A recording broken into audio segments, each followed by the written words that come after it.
Yeah, I'm not even just saying this. I literally think I manifested this. Like, after I saw you at Simi and Hayes' house.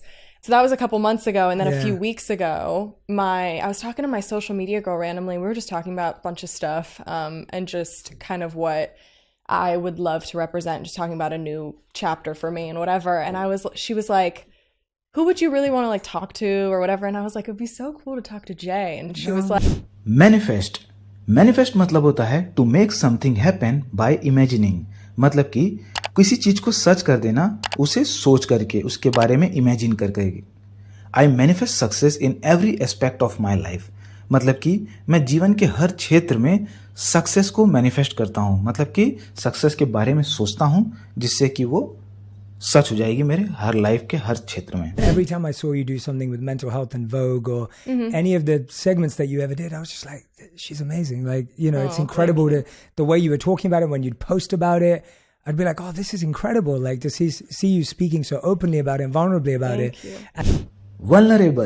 Vulnerable मतलब होता है able to be easily physically or mentally hurt, influenced और attacked। मतलब कि बहुत ही आसानी से physically या मेंटली हर्ट हो जाना या इन्फ्लुएंस हो जाना, तो उसे हम बोलते हैं वल्नरेबल। जैसे tourist are more vulnerable to attack because they do not know which area of the city to avoid. मतलब कि टूरिस्ट जो होते हैं उनकी जो चांस होती है अटैक होने की उन पे वो ज़्यादा होती है, क्योंकि वो नहीं जानते कि सिटी के कौन से पार्ट को उन्हें अवॉइड करना है। For me, just personally, like I'd love to know more of your story. I know that you've had quite the experiences, and I think that's so cool. I'm like so intrigued by people with just that amount of curiosity and like intrigued मतलब होता है to be curious or fascinated by something unusual or mysterious। मतलब कि किसी चीज के बारे में बहुत ही ज्यादा उत्सुक होना या फैसिनेट होना, क्योंकि वो बहुत ही ज्यादा अनयूजुअल है या मिस्टीरियस है, मतलब कि रहस्यमयी है। जैसे कि the children were intrigued by the shiny object. मतलब कि कोई शाइनी ऑब्जेक्ट था जिसको देखकर चिल्ड्रन जो है, बच्चे जो है, वो इंट्रीग्ड हो गए, मतलब कि क्यूरियस हो गए उसके उस शाइनी ऑब्जेक्ट के बारे में जानने के लिए। I think I could better myself and being like, even if it's physical, like physical as in like my physical health or working out, or I just started doing, speaking of Wim Hof, I just started doing like cold plunges and ice baths, and like even if I don't have the time to go outside, I just got a cold plunge. I did it right before I got here. Plunge मतलब होता है to jump और drop और fall suddenly and with force. मतलब कि किसी चीज में, मतलब कि जंप कर जाना या सडनली, मतलब अचानक से किसी चीज में जंप कर जाना या गिर जाना, तो उसे हम बोलते हैं प्लंज। जैसे ही ran to the river and plunged in. River की तरफ दौड़ा और प्लंज इन, मतलब कि वो पानी में कूद गया, रिवर में कूद गया, तो उसे हम बोलते हैं plunged.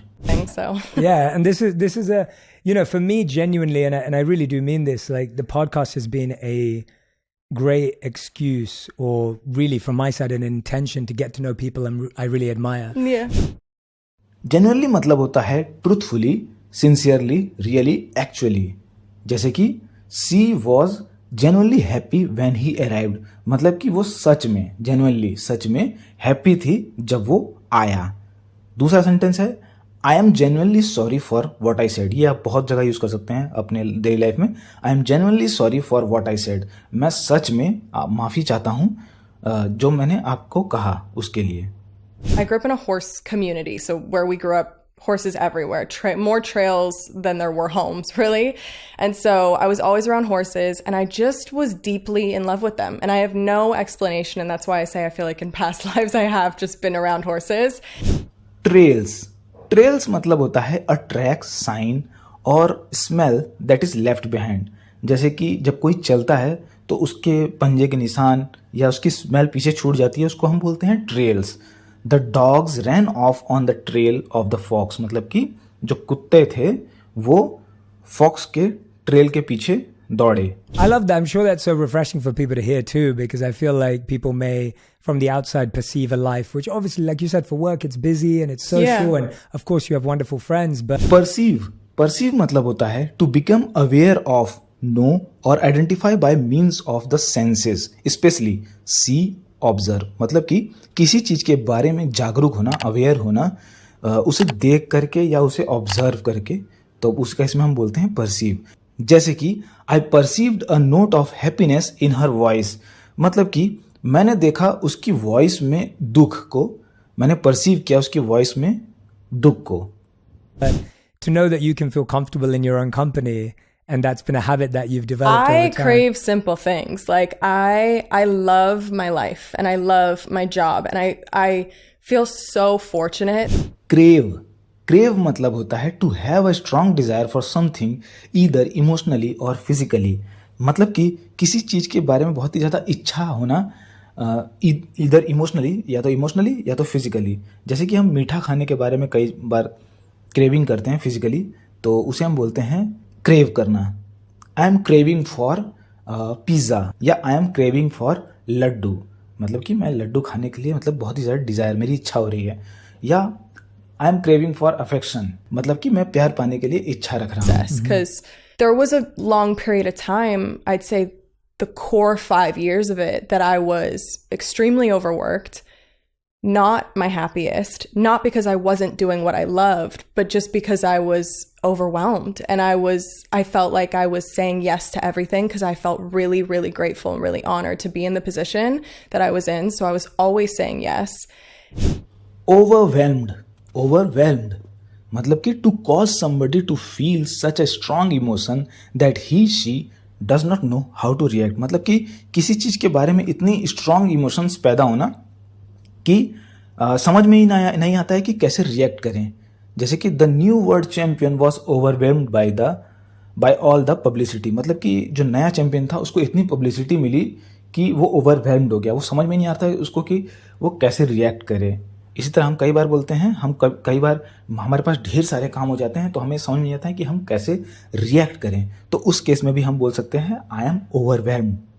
I just knew that if I had gone any further that I was going to lose myself. I was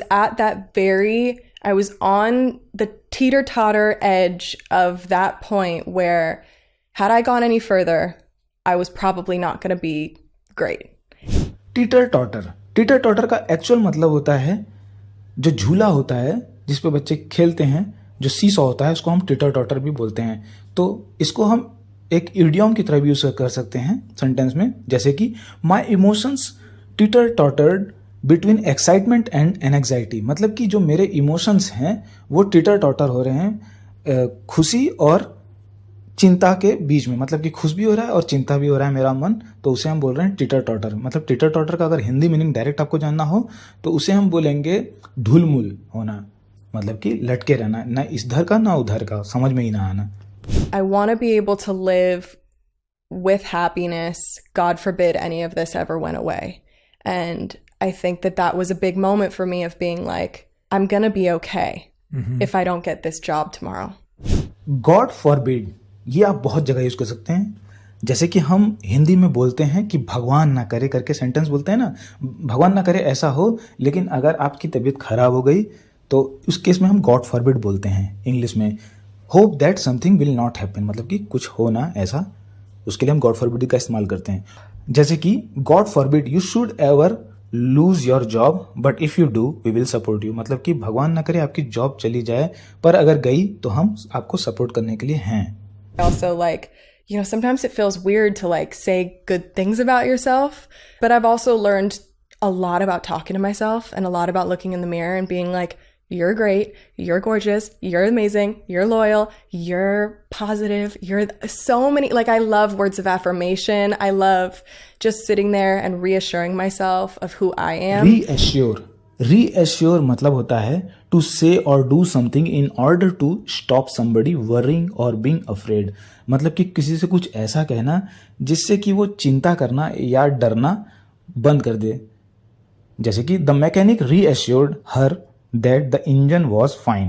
मतलब कि सामने वाली जो औरत थी, जो कस्टमर थी, वो डर रही थी कि कहीं उसका इंजन खराब ना हो गया हो. तो मैकेनिक उसे रीएश्योर करता है कि उसका इंजन अभी सही है. But I think that I can get really overwhelmed really easily. I am prone to just, you know, a good amount of anxiety and just being extremely overwhelmed and kind of taking everything too seriously sometimes. So I like to just step away sometimes and just be like, Prone मतलब होता है likely to show a particular characteristic, usually a negative one, और to be affected by something bad such as damage और an illness. मतलब कि prone मतलब होता है कोई ऐसा करेक्टरिस्टिक किसी के अंदर, मतलब कि नेगेटिव होना चाहिए, नेगेटिव हो जो उसको बुरी तरह प्रभावित करे या डैमेज करे या उसे बीमार कर दे। तो जैसे कि एग्जांपल है, he is prone to forget names, मतलब कि वो प्रोन था नाम को भूलने में, मतलब कि उसकी आदत थी कि वो नाम को बार बार भूल जाता था। तो प्रोन का हम इस्तेमाल इस तरह से कर सकते हैं।